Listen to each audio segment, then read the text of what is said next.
Shri Radhey, dictation exercise 6. Dictation 80 words a minute. Start. May walked with long and quick steps as she bent down the short road that led to the sea stop. Ever since she had spent a week with some relations who lived by the sea in the lovely summer month of June, she had lived for the day when she could return. How she had loved the little fishing town and the beautiful blue sea during that week in June. How peaceful it had seemed to her after the cares of city life.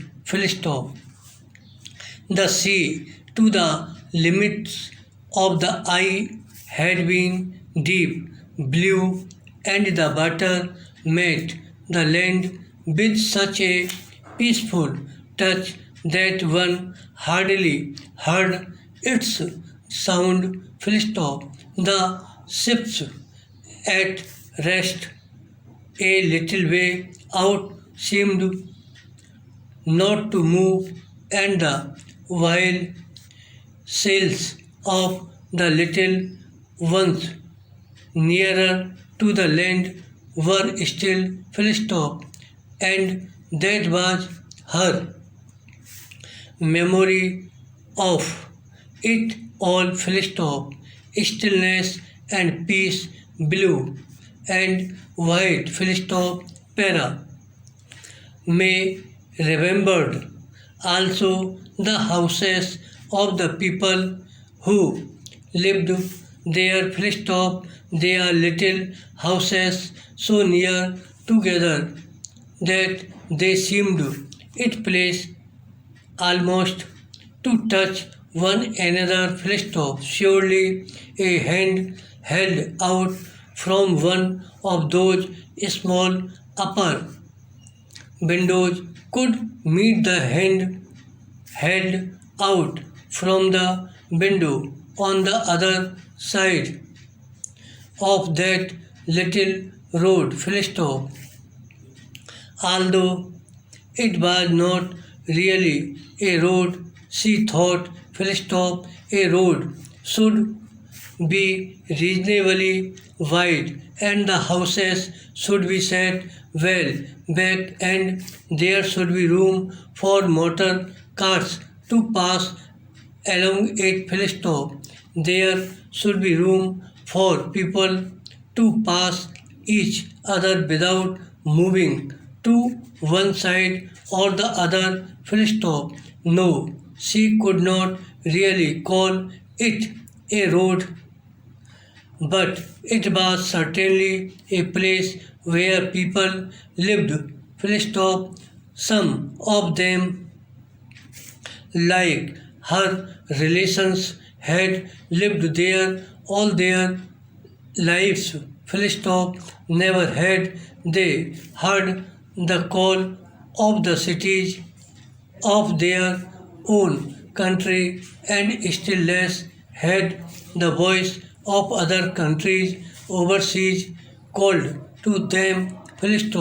No, for them life had to end where it had begun, and throughout the years they lived in those little, very little houses, lived as people were no longer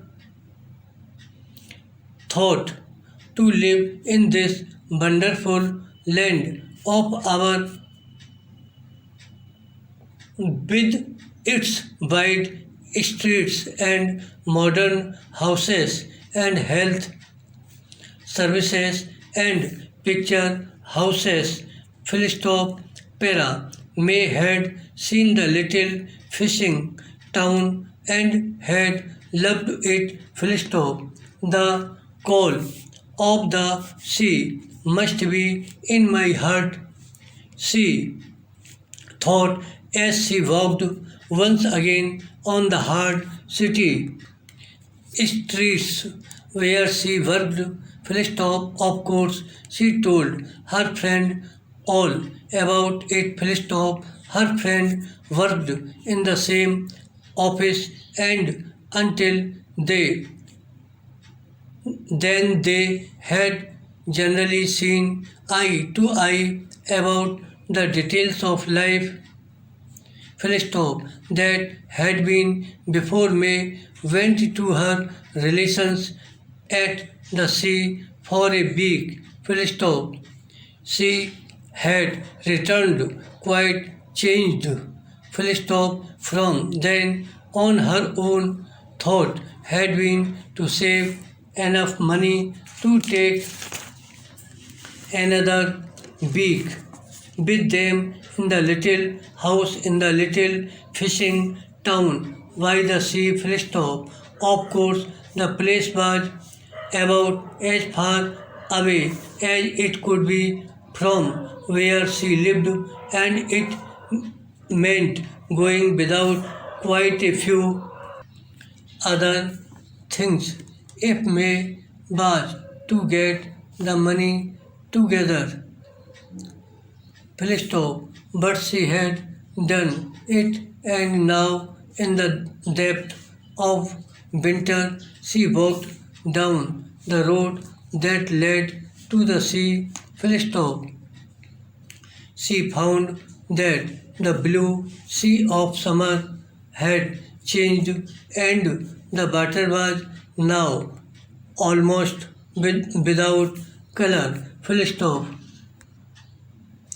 No ships were at rest out there, and that was just as well, for the sea no longer touched the land without sound.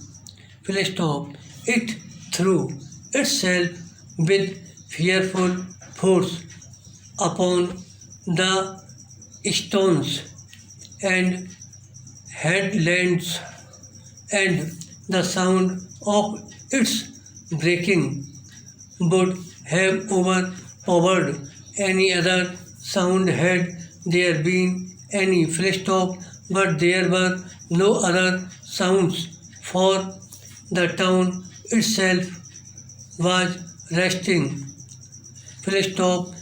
Men could not fish in such weather as this, when the water threw itself up into the air as if trying to overcome the little town that made so much use of it, a town indeed that lived wholly upon what it took from those great waters.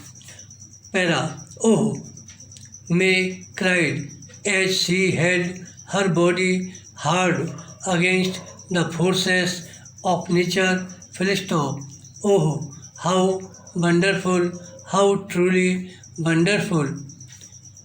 Gone was the water color painting of the peaceful blue sea and the sweet little town, and in its place was this great oil painting, this masterpiece of the forces of water and land. Full stop. She was watching the everlasting war between earth and water, that everlasting attempt of one to be the master of the other, an attempt that she hoped would never meet with success. Full stop. Para.